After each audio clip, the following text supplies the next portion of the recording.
Okay? Yeah. Thank you. Thank you very much. I am the lucky person who not only gets to follow Tim and Simon, tough act to follow, but I also get you after lunch too. So we're all going to make a line right here, and we're going to parade over and get double espressos, and then we're all going to come back. All right? But Simon was amazing. Would everybody agree with that? A round of applause for Simon. That was fantastic. He's really helped to round out the message that we're going to continue with this afternoon. And the one thing that I feel terrible about is coming up after him. Not only was he such a great speaker, but he dresses so cool too, you know. And here I am in my monkey suit. I was tempted to take my tie off and put it around my head, and come out and try to look a little cooler. But today I was very, very impressed with the flow of the messaging as Tim started at the beginning of the day, and then into Simon talking about the why. And when I look at what we've done here today, and really what we've always done with our clients in our partner community, and certainly when we started this adventure last January 27th, 2010. 2010? Yeah, I got that right. When we had the first Always On Symposium, is we were really about creating a community of common belief and common interest. And that really resonated, very strongly for me when Simon talked about how people just naturally and instinctively just want to migrate towards those that have a common interest or have things in common with them. So I think it's amazing that you're all here. You all obviously have a common interest and a common belief in the things that we're talking about, and very grateful for the investment and time that you've made today in coming out here to join us. And the presentation is not moving.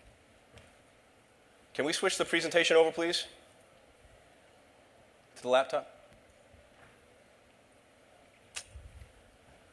Wrong laptop, maybe? There we go. Thank you. So I thought it was very compelling. I think you'll all agree that Tim told a great message this morning about the importance of, or the power of achieving fusion.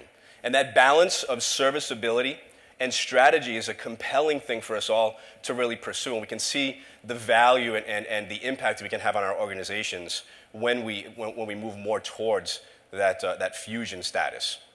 However, it really takes an intentional decision, a choice that we have to make this shift happen. This just doesn't happen overnight. For us as IT professionals, as the IT department, to have that common trust and belief and common ground with the business such that they will welcome us in. It's not for us to welcome them into IT. We want the business to welcome us in. We have to create that common ground. We have to make fusion happen. And this is a shift that has to be taken on intentionally by each and every one of us as individuals and as a profession and as IT departments. How many of you recognize that image? How many of you were alive when this happened? And how many of those remember where they were when that first step, one small step for man, one giant leap for mankind, occurred? Was that not one of the most important events in the history of mankind? Think about how significant that mission was, that event was, when we chose to go to the moon. Look at the unintentional benefits that actually happened as a result of it. The fact that you are all sitting here in these seats today in technology careers can be directly tied back to that. Look at the advancements that happened in technology as a result of mobilizing a nation to achieve such a significant goal. When was the last time we were on the moon? 1972. December 7th, 1972 is when Apollo 17 was launched. We haven't been back since. We are still feeling the effects of that today. GPSs. Simon mentioned GPSs in the Air Force.